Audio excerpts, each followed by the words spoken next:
오늘 뭐 좋은 말 많이 했지요.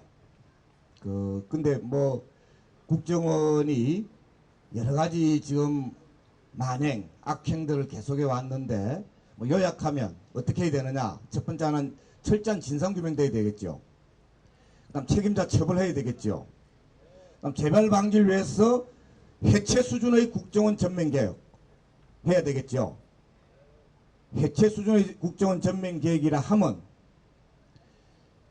국내 파트 완전히 떼야 된다. 그게 핵심입니다. 그리고 뭐 국내 파트 떼니까 당연히 수사권 없어지는 거고요. 정보 조정권 없어지는 거고요. 국내에서. 그 다음에 또 뭐 보안 통제권 이런 거 다 없어져야 되는 겁니다. 그래서 국내 파트를 완전히 떼버려야 된다. 또 하나로 떼는 게 아니라 몇 가지로 쪼개서 분할 민영화가 아니라 분할 재정립. 네, 이렇게 되는 겁니다. 그래서 철저한 진상규명, 그 다음에 두 번째로는 책임자 처벌. 책임자 처벌은 대통령까지 포함된다고 생각합니다. 예. 세 번째, 해체 수준의 국정원 전면 개혁. 이렇게 이제 정리하는데, 제가 뭐 이렇게 이야기했는데 그냥 만만하게 잘 될까요? 실감 안 나지요? 사실은 지금 실감이 잘 안 날 겁니다. 뭐 저도 실감이 좀 날똥말똥한 정도 수준이니까요. 언론에서는 벌써 초기에는 언론이 이랬습니다. 조중동 그리고 KBS, MBC 등 공영방송 일체 보도 안 했습니다. 그러다가 일정한 시점에 오니까 언론에서 새누리당 주장만 계속 보도하는 겁니다.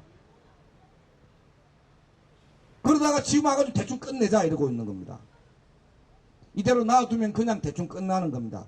그래서 우리가 아마도 가장 책임을 지고 있는 박근혜 절대 셀프 수사 안 할 거고 셀프 책임자 처벌 안 할 거고 셀프 국정원 해체 수준의 전면개혁 안 할 겁니다. 맞죠? 어떻게 해야 됩니까? 하게 해야 되겠죠. 누가 합니까? 국회가 합니까? 뭐 국회도 좀 거들게 해야 되겠죠. 그러나 바로 주권자인 우리 국민들이 해야 된다 이런 겁니다. 그래서 국민들이 이 과제 세 가지 이 세 가지 과제를 어떻게 수행해 나갈 것인가에 대한 5가지 이야기를 하겠습니다. 첫 번째, 오늘 이 국민 일동 촛불 제목이 굉장히 새롭죠. 왜 국민 일동 촛불이냐? 아까 우리 장례인 동지가 이야기했지만 세상에 정보기관이 국정원 직원 일동으로 입장 발표하는 집단행동을 그냥 하더라고요. 국가공무법 위반 맞습니까?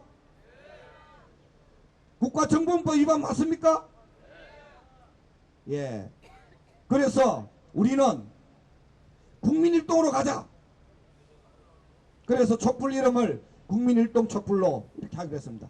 사실은요, 지난주 토요일날 폭우가 쏟아졌어요. 폭우가 쏟아지는 그 속에서도 몇십 명이 모여서 민주수호를 위한 시민연대 촛불을 했습니다. 근데 그거는 맛배기, 시작, 예비 이런 거고요. 오늘이 또 주최하는 단위를 보세요.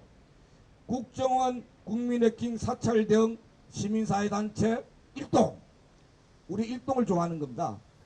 예, 요번에 일동 시리즈로 가는 겁니다. 그래서 시민사회단체 일동이 주최하는 공식 국민 일동 촛불은 오늘 1회인 겁니다.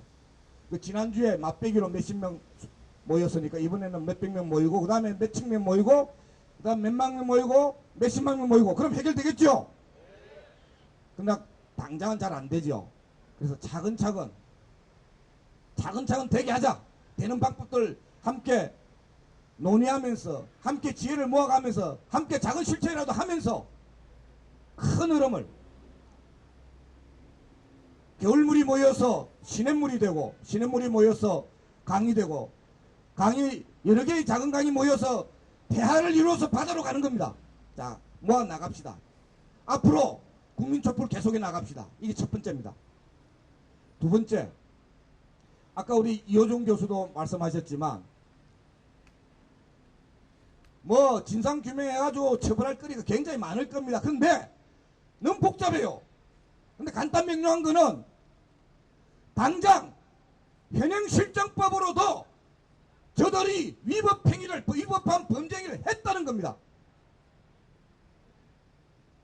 통신비밀보호법, 정보통신망법, 국정원법에 대한 직권남용, 이런 현행법으로도 범죄행위를 했다는 겁니다. 그건 명확합니다. 그래서 1차로 어제 2,800몇 명이 서명을 해서 국민일동 고발했습니다. 1차 고발했습니다. 아까 설명했지만 2차 고발하고 2차 고발로도 아마 해결이 안 될 겁니다. 그럼 3차 고발하고 해도 안 되면 4차 고발하고 계속 간다는 겁니다.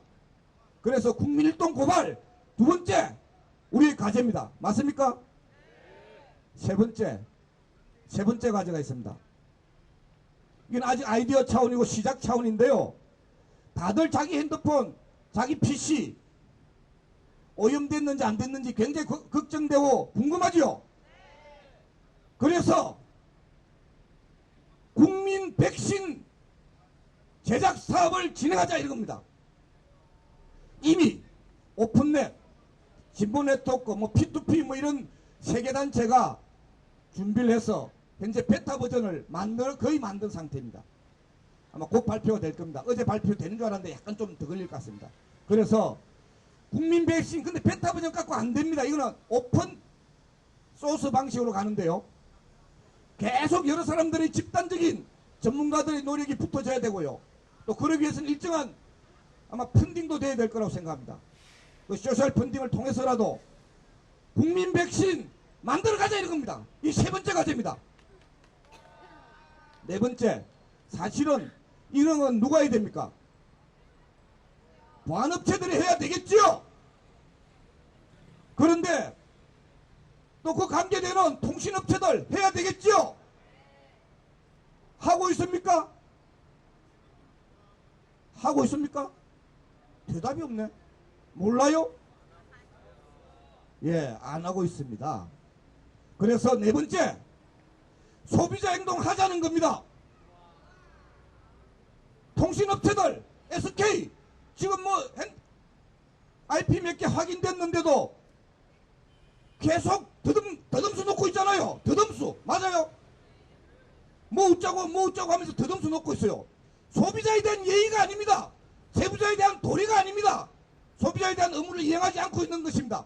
따라서 각 통신업체들에 대해서 강력한 소비행동 하자는 겁니다. 또 각 SNS 관련 업체들에게 강력한 소비자행동을 해서 소비자들이 직접적인 행동으로 통신업체들과 그리고 SNS 업체들을 확실하게 견인합시다. 하나가 더 남았어요. 하나가 뭘까요? 예, 아까 제가 잠깐 말씀드렸는데요. 뭐 이런저런 전문가들 모아가지고 그 사실은 진상 규명도 해야 되고 백신도 개발해야 되고 또 뭐 전국민적인 이런 홍보 선전도 알리는 일을 해야 됩니다. 지금 현재 언론에서 제대로 보도를 하고 있지 않기 때문에 결국은 민중 언론적인 방법으로 알려나가는 실천들을 해야 됩니다. 그래서 이런 부분들에 대해서 각 시민사회단체 일동들이 분담금도 모으고 하겠지만 태부족입니다. 그래서 국민일동의 소셜 펀딩 작업을 하자. 이 다섯 번째 과제입니다. 5가지 제가 말씀드렸습니다. 국민일동 촛불, 그 다음에 국민일동 고발, 그 다음에 국민 백신, 그 다음에 소비자행동, 국민일동의 소셜 펀딩 5가지 제가 말씀드렸습니다. 오늘 맛배기로 이금하겠습니다. 감사합니다.